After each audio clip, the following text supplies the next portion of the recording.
Desde hace muchos años, hablar de suicidios en televisión, en prensa escrita o en radio era prácticamente un tabú. Hoy estamos con Avelino, que es un psicólogo y es inspector del Cuerpo Nacional de Policía de la UCRIF, que nos va a hablar sobre la prevención de los suicidios y nos da datos muy significativos y muy importantes para tener en cuenta. Buenos días, mi nombre es Avelino Brañas, soy licenciado en Psicología y hoy vamos a hablar un poquito sobre prevención del suicidio. Quiero dar las gracias en primer lugar a la asociación Vive CNP, que colabora con el Sindicato Unificado de Policía, pues para haber contado conmigo para hacer esta pequeña colaboración. Antes de empezar a meternos en datos, cifras, número de fallecidos y otras cuestiones, sí que me gustaría resaltar algo muy importante de cara a la prevención del suicidio. El primer paso, un paso muy importante para prevenir este grave fenómeno, es empezar a romper una serie de mitos, tabús, silencios que durante muchos años nos han acompañado y nos siguen acompañando. Es decir, el primer paso para prevenir el suicidio es hablar del suicidio, aumentar el grado de concienciación que nuestra sociedad tiene sobre este problema, ¿no? Y romper ese miedo, ese tabú que todavía sigue existiendo a tratar este tema. Entonces, vamos a empezar un poquito a hablar sobre este problema, su casuística, sus orígenes y una serie de cuestiones que creo que son de interés de cara a la prevención.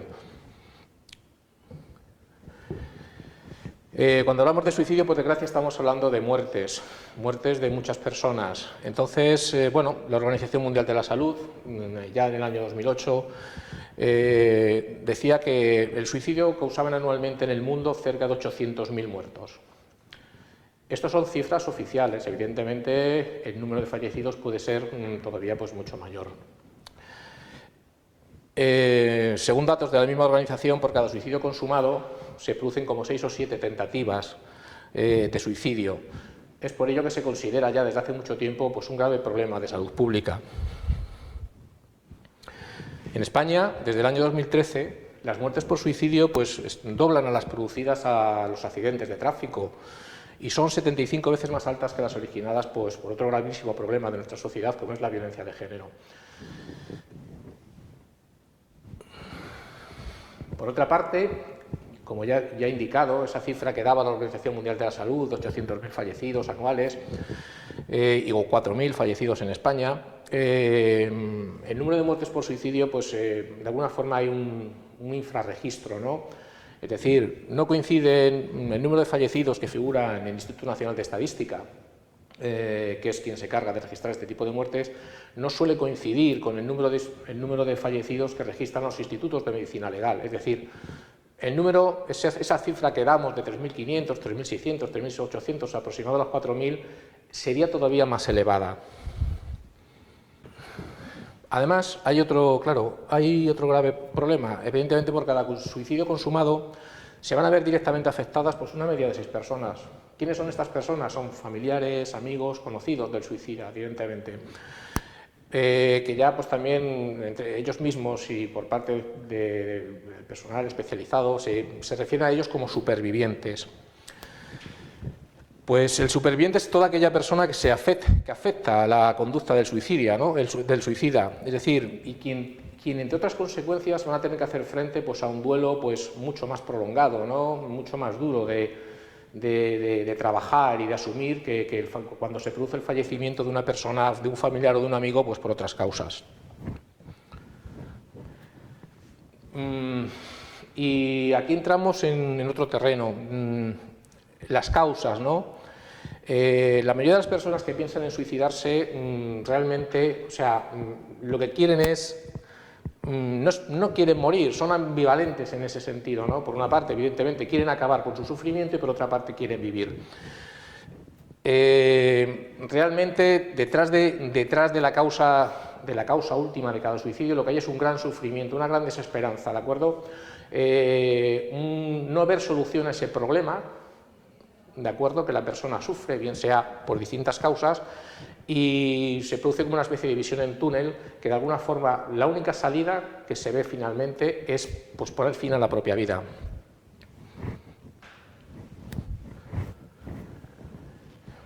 El suicidio es la primera causa de muerte prematura entre personas diagnosticadas por depresión, trastorno bipolar, esquizofrenia o por trastornos por consumo de sustancias. Si bien, evidentemente, aunque ahí en estos casos hay una mayor incidencia, el suicidio es multicausal. Hay cualquier crisis personal, económica, social, sanitaria como la que estamos viviendo ahora mismo, que con todo lo que arrastra, problemas económicos, problemas personales, tratamientos, a lo mejor la persona que está en tratamiento que deja de llevarlo, que tiene que llevarlo, pues podría aumentar evidentemente el número de fallecidos. ¿Y por qué no oímos hablar más sobre el suicidio? ¿Por qué no existen campañas divulgativas o programas a nivel nacional para su prevención, como existen o han existido pues, todos estos últimos años para prevenir el consumo del tabaco, que causa 50.000 muertes al año en España, los accidentes de tráfico o la violencia de género? Pues en parte, o debido a la causa de esto es por el estigma social. Evidentemente, esto es una cuestión cultural que nos acompaña ya desde pues, prácticamente los orígenes de nuestra civilización. Ya en la Grecia clásica se condenaba y castigaba el suicidio, sobre todo entre las clases más bajas, ¿no? Había cierta tolerancia entre las élites de la época. Los métodos, pues ya, incluso hasta los métodos, por ejemplo, el ahorcamiento era considerado indigno incluso pues, para los esclavos. Si seguimos avanzando un poco más en la historia, vemos que en la antigua Roma aparece de nuevo esa doble visión: tolerancia hacia las élites, castigo hacia las clases más bajas y los esclavos, negando la sepultura, destruyendo el testamento, confiscando los bienes de todas aquellas personas, incluso de las familias que se suicidaban. Durante la Edad Media y el Renacimiento, pues seguimos las diferentes confesiones religiosas, el protestantismo, el catolicismo, etcétera, lo consideraban un gravísimo pecado. Castigaban al suicida con la excomunión, el infierno. Las legislaciones civiles de la época, evidentemente, procedían a la confiscación de los bienes de la familia, la negación de sepultura, la humillación pública del cadáver o su mutilación. Por último, ya cuando nos vamos acercando más a nuestra época, a la época moderna, al final en el siglo XIX, se da inicio a una nueva forma de estigma, ¿no? El suicidio, que hasta entonces se había considerado un fenómeno pues, que atentaba contra Dios, contra la Iglesia o contra la legislación de la época, empieza a considerarse como un trastorno mental, ¿no? Un trastorno mental, una enfermedad que de alguna forma pues, causado por patologías hereditarias. Es decir, se pasa a una nueva forma de estigma, estrechamente relacionado con el trastorno mental, con la enfermedad mental. Por otra parte, en nuestra sociedad se hallan arraigadas un importante número de ideas erróneas en torno al acto suicida, ¿no? Estas ideas erróneas sobre las personas que toman la decisión de suicidarse han sido conocidas como mitos sobre el suicidio. No tienen respaldo científico alguno y la propia Organización Mundial de la Salud los ha desmentido. Entre ellos hay algunos muy importantes, ¿no? Todos, incluso algunos de ellos los hemos mencionado en alguna ocasión en conversaciones informales. Por ejemplo, la persona que manifiesta su deseo de acabar con su vida, pues no lo dice. La investigación ha demostrado que en un gran número de casos, pues a lo mejor 9 de cada 10, el suicida antes de matarse, de alguna forma ha verbalizado su intención de poner fin a con su vida. Otro mito muy arraigado: el que dice que se quiere suicidar no lo hace, lo cual lleva a minimizar la importancia de las amenazas suicidas, es decir, de esas personas que de alguna forma dicen: oye, mira, que me voy a matar o que estoy pensando en acabar con mi vida, considerándolas como formas de manipulación o de llamar la atención. Esto también es un error, ¿de acuerdo? Cualquier señal de estas es importante tenerla en cuenta. Otro mito: que las tendencias suicidas son hereditarias. Pues esto también se ha demostrado falso, ¿no? Si bien puede tener un componente biológico, evidentemente no se ha podido establecer nunca una relación directa entre suicidio y herencia genética. Otro mito muy arraigado y que también causa pues, que no hablemos de esto en entre la sociedad o incluso entre los propios medios de comunicación, es que hablar y preguntar sobre el suicidio de una persona en riesgo puede incitarle finalmente a que esta persona lo realice. La realidad es justa la contraria. La realidad es que se ha demostrado que hablar sobre el suicidio, preguntar sobre el suicidio, incluso la persona que manifiesta que puede estar pensando en realizarlo, es una estrategia muy importante pues, para ayudar a su prevención, ¿no? Para reducir la tensión, para acabar con el peligro de que llegue a consumar el suicidio, porque se pueden explorar otras alternativas o buscar ayuda. Otro mito muy arraigado: el suicida desea morir. Pues se ha demostrado que no. El suicida es ambivalente. Desea morir o desea vivir. Desea morir si las cosas, si ve que ese problema no tiene solución, si no se exploran otras alternativas, pero si no, pues sí quiere vivir. Y es con esa parte con la que quiere vivir, evidentemente, con la que pues, hay que aliarse, ¿no? Y hay que explotar. ¿Solo las personas con problemas muy graves o con trastornos mentales se suicidan? Pues tampoco es cierto. Es verdad que padecer determinados trastornos como la depresión, la esquizofrenia, el trastorno bipolar, alcoholismo, etcétera, se consideran factores de riesgo, pero el suicidio es multicausal y obedece a muchos factores.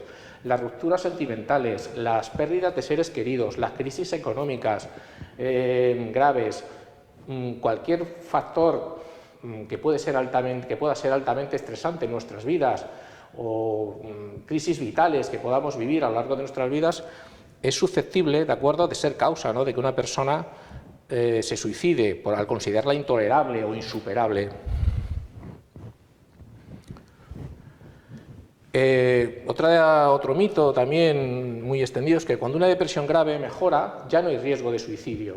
Eso también se demuestra falso. Es precisamente cuando las personas a veces se encuentran mejor, cuando han mejorado de ese trastorno, de ese problema, de alguna forma es cuando el riesgo aumenta, ¿no? Porque se encuentran como más activados, con más energía para llevar finalmente a cabo ese acto suicida. Efectivamente, las estadísticas además lo demuestran, que tras esa mejoría de ese problema, de ese trastorno, es cuando la persona puede llevar a cabo sus planes, aprovechando precisamente ese momento de mayor activación. Prevención del suicidio en medios de comunicación. Hemos visto que si en la sociedad se habla poco de suicidio, los medios de comunicación también el abordaje a veces es muy deficiente, ¿no? ¿Y por qué? Bueno, en parte debido pues, a algo que se ha venido a denominar efecto Werther. Fue un estudio, este efecto fue acuñado por el sociólogo David Phillips, y tras un estudio realizado a lo largo de varios años, que vino a demostrar o vino a señalar que los suicidios se incrementaban al mes siguiente de que la prensa, en este caso el diario New York Times, publicara en portada alguna noticia sobre suicidio. Esta idea ha quedado muy arraigada en casi todos los medios de comunicación, que más o menos, algunos de ellos en sus propios libros de estilo, recogen pues, cómo se deben abordar este tema o no abordarlo, o es un tema como muy delicado. Por otra parte, ya desde hace años, investigaciones más recientes y la propia Organización Mundial de la Salud nos ha dicho que para prevenir el suicidio lo que se requiere por parte de los medios es una correcta cobertura, es decir, informativa, y que esta correcta cobertura informativa puede influir positivamente, ¿de acuerdo?, pues en aquellas personas que en un momento dado pues, están planeando el hecho de poner fin a sus vidas. Recibe el nombre, el efecto papágeno, recibe el nombre de un célebre personaje de la ópera de Mozart, la flauta mágica, cuyo suicidio lo evitan pues 3 espíritus infantiles que le recuerdan las alternativas a la muerte. Es decir, se basa en eso, ¿no?, en hablar sobre el suicidio, en recoger una correcta informatura sobre el mismo y en ofrecer alternativas. Finalmente, siguiendo con el tema de medios de comunicación y tratamiento informativo del suicidio de cara a su prevención, vemos que la OMS también ha hecho una serie de recomendaciones a los medios.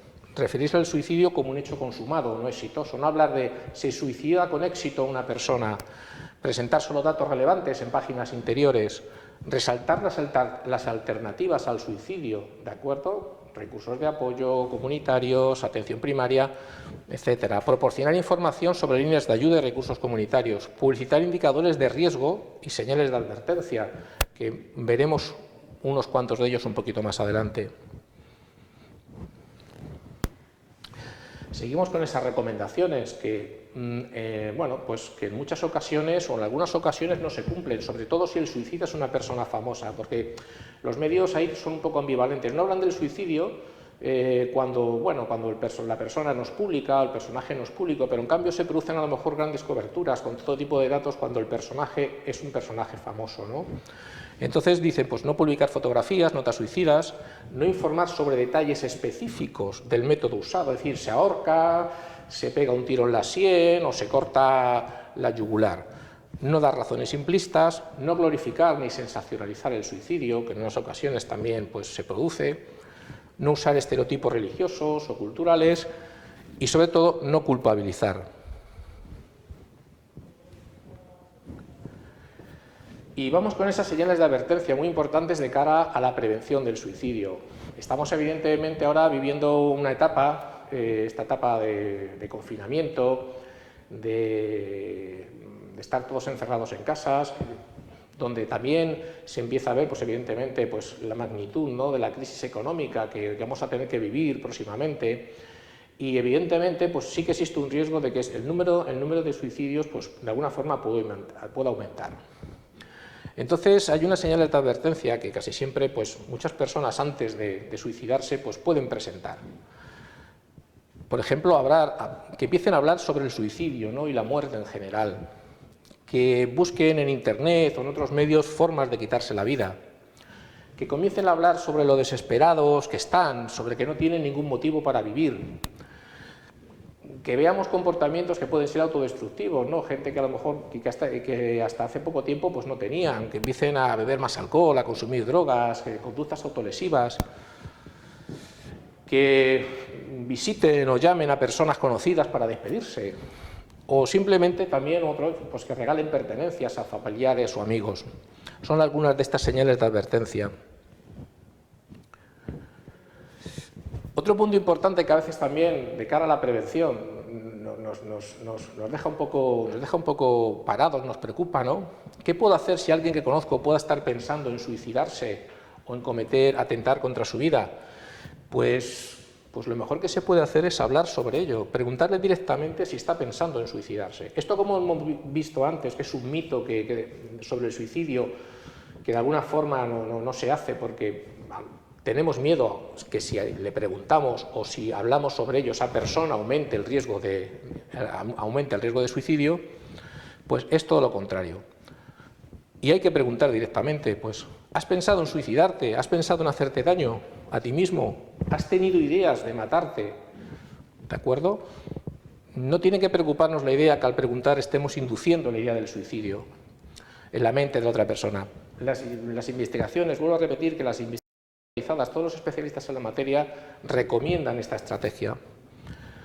Luego, además, pues una vez que, si nos encontramos ante este caso, además de preguntar, de hablar con él de una forma tranquila y pausada, pues buscar recursos de apoyo, ayuda a otros familiares o amigos, especialistas de atención primaria, atención psicológica, urgencias hospitalarias. Quisiera acabar señalando algo muy importante, lo que ya lo he dicho al principio. La prevención del suicidio se inicia con una mayor concienciación social sobre este grave problema, debatiendo sobre el mismo, sin miedo, sin vergüenza, sin mitos. Este es el camino, ¿de acuerdo?, pues para que en España y en el resto del mundo pues el número de suicidios pues empiece a bajar y podamos dejar de tener esa cifra tan elevadísima de muertes que anualmente se producen en nuestro país y en el resto del mundo.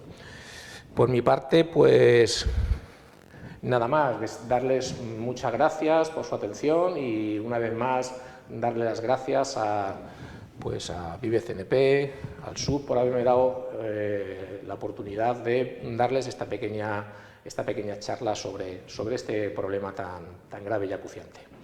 Muchas gracias.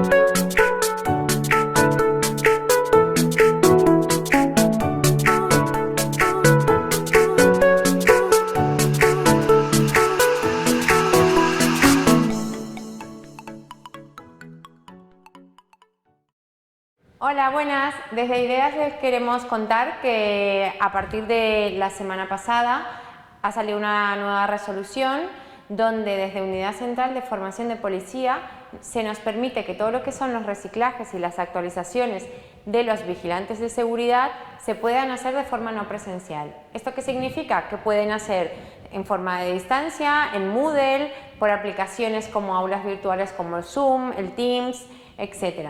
Entonces, en Ideas hemos un poco reconvertido todos estos cursos de reciclaje de 20 horas, donde hacemos tanto en aula virtual como en plataforma Moodle. Entonces, si alguno está interesado en reciclarse o alguna empresa de seguridad necesita cumplir, porque todas las empresas por obligatoriedad, por la ley de seguridad privada, están obligadas a cumplir con la actualización de sus trabajadores, pues ahora lo podemos hacer mediante el aula virtual y el Moodle que tenemos en activo, ¿vale? Entonces, el que le interesa, pues se puede poner en contacto con nosotros. Ya saben que tenemos nuestra página web, tenemos el Facebook, tenemos el teléfono 971 72 11 54 y venir a la calle Viñasa no, por el momento no, por eso justamente estamos adaptando todo a aulas virtuales. Otra de las cosas muy importantes es que nosotros seguimos haciendo los certificados de profesionalidad, que siempre hemos hablado en los programas durante todos estos últimos años. Se siguen haciendo los certificados, en ningún momento se ha parado porque el SOIP siempre ha dado la orden, o se nos ha permitido, de reconvertir todo lo presencial en aula virtual. Entonces, ¿esto qué quiere decir? Que los certificados que estaban en marcha se pararon como mucho una semana, pero se ha retomado el 25 de marzo. Los alumnos tienen clase por medio de Zoom, el profesor está ahí las 5 horas y los alumnos cada uno en su casa. Ahora, el día 18 de mayo, comenzamos un certificado nuevo, ¿vale? Los interesados, como siempre, llamar al mismo número, el 971 72 11 54, también se hará por aula virtual. Y lo único que queda fuera son las prácticas profesionales, las prácticas de tiro y educación física y defensa personal.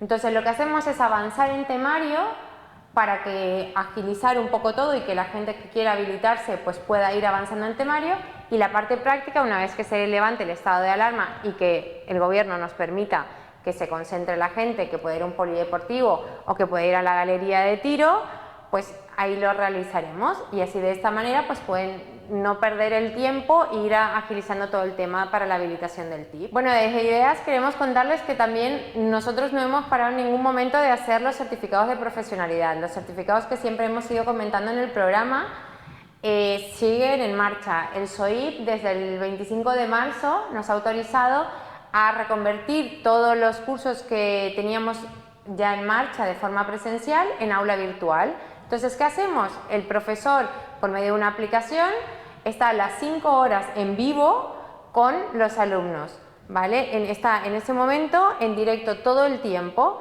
y tienen sus pausas, por supuesto, como cualquier curso presencial, pero se hacen las 5 horas. El profesor lo transmite y cada uno está en su casa. Entonces, eso no se ha parado en ningún momento. Y tanto es que no se ha parado que comenzamos un certificado de profesionalidad nuevo, ahora el 18 de mayo, por las tardes, de lunes a viernes de 15:30 a 20:30. La verdad que hay muchísima demanda, porque lo que se hace es adelantar temario todo el tiempo. Lo que queda fuera serían las prácticas de tiro, educación física y defensa personal, que una vez que se levante el estado de alarma, lo que se nos permita que los alumnos se reúnan tanto en la galería de tiro como en el polideportivo, se realizarán. Pero mientras tanto se va avanzando en temario que se puede hacer de forma de aula virtual, entonces así no se pierde tanto tiempo a la hora de habilitarse.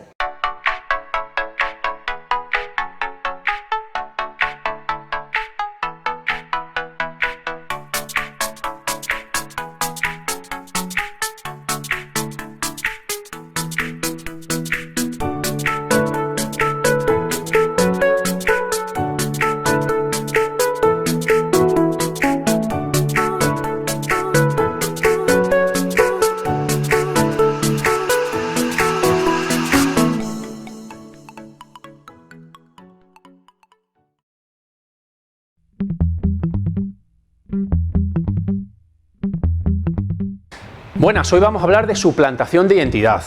Es un concepto que muchas veces cuando lo explicamos en los coles, pues casi todo el mundo sabe lo que es, ¿eh? El hacernos pasar por otra persona, el utilizar su identidad, su vida, para a su vez, en muchos casos, pues utilizar esa identidad para hacer daño a otras personas.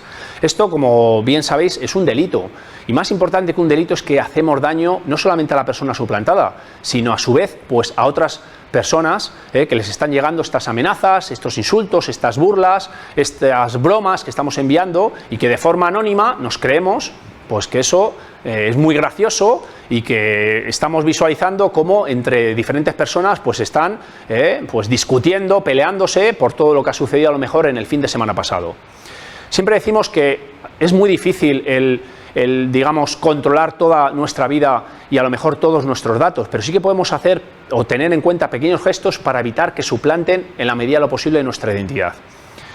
Muchos de estos gestos están relacionados con pues, el tener los perfiles privados, fundamental hoy en día. Siempre que nos creamos una cuenta en las redes sociales, el perfil privado. No poner nuestro nombre, nuestros apellidos, siempre decimos un mote, un nick, un apodo. No hace falta, no es necesario poner una foto en la cual salgamos nosotros. Una foto, como bien decimos, aséptica.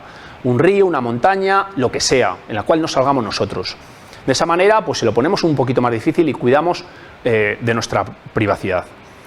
Contraseñas. ¿Cómo tiene que ser una contraseña para que sea buena? No existe la contraseña perfecta, pero sí que, pues, unos mínimos que toda contraseña tiene que tener. Tiene que tener como mínimo 8 dígitos, tiene que tener mayúsculas, minúsculas, números, signos de puntuación. Y, pues cuanto más larga, pues mejor. Siempre me decís, Javi, pues que sea muy larga, muy extensa. Sí, al mismo tiempo nos tenemos que acordar. Así que tiene que haber un equilibrio entre dificultad y que nos acordemos. Con las contraseñas muy importantes, solamente las tenemos que saber nosotros y nuestra familia. Nuestra familia no la tiene que saber para espiarnos, no, al contrario, no, la tiene que saber para protegernos, para ayudarnos, ¿sí? Para acompañarnos pues, en nuestro proceso diario con Internet. ¿Qué más consejo damos para evitar suplantación de identidad? No tenemos que dejar nunca jamás las sesiones abiertas. Estamos en el colegio, estamos en la biblioteca, de repente suena el timbre, me voy al baño y dejo el ordenador ahí in situ. A lo mejor llega alguien, se mete, me coge, me quita, me cambia. Pues lo dicho, fácil. ¿Me tengo que dejar el ordenador, suena el timbre, recreo? Apago el ordenador, apago la sesión y así de esa manera nadie va a entrar, digamos, en esa aplicación. Más consejos, un buen antivirus, lo tenemos en el ordenador de casa seguramente, en el móvil, en la tablet también lo tenemos que evitar, evitará que pues mucho basurilla que anda por ahí por internet pueda llegar, digamos, a nosotros y hacernos daño. Consejos o mensajes que nos lleguen a determinadas aplicaciones, como que pues ha habido un cambio, una modificación en los perfiles de seguridad y que le tenemos que dar la contraseña. Nunca, nunca, nunca jamás tenemos que dar la contraseña a nadie que nos lo pida en un mensaje, nunca. ¿Por qué? Porque ese alguien lo que quiere es engañarnos, estafarnos, hacernos daño. ¿Sí? Así que las contraseñas, repito, solamente para nosotros y para nuestros familiares, para ayudarnos, para protegernos. No nos tenemos que fiar de los mensajitos que aparecen muchas veces en internet con ofertas, con mensajes de un nuevo móvil que ha salido, una nueva consola que cuesta muchísimo y que la van a rebajar pues prácticamente a la nada. Ese tipo de mensajes siempre o casi siempre son pues para hacernos daños, así que no nos tenemos que fiar. Lo que quieren es que rellenemos el típico formulario para obtener nuestros datos y quizá en unas semanas hacernos daño. Como veis, suplantación de identidad es algo que está pasando y que lo podemos evitar si tenemos un poquito de cuidado con nuestros datos.